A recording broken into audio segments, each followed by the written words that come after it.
the phone, we were talking about, you mentioned, I think it came from St. John Bosco, who said one time that like 1 in every 3 kids has a religious vocation.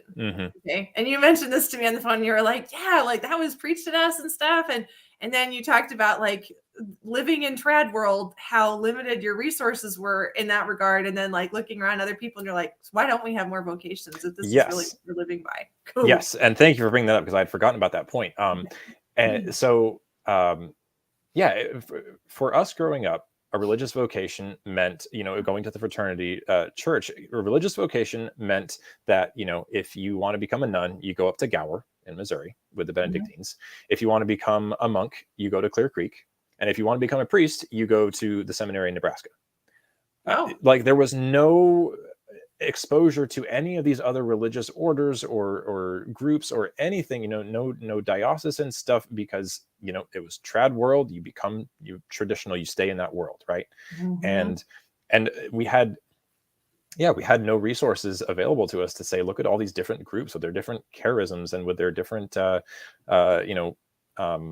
with their different talents that you could be a part of, but it's not an option because they're not traditional, right? And looking, in hindsight, that I think was and is really damaging, that you're depriving, potentially depriving people of their vocation because they're not given much outside of this little realm, right? And I think I mentioned to you on the phone, I have a very, very large family, very large, many cousins, right? I have one cousin who's a nun and one cousin who just went off to the monastery.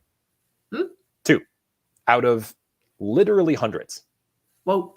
Yeah. So, and we all grew up in this traditionalist movement, right?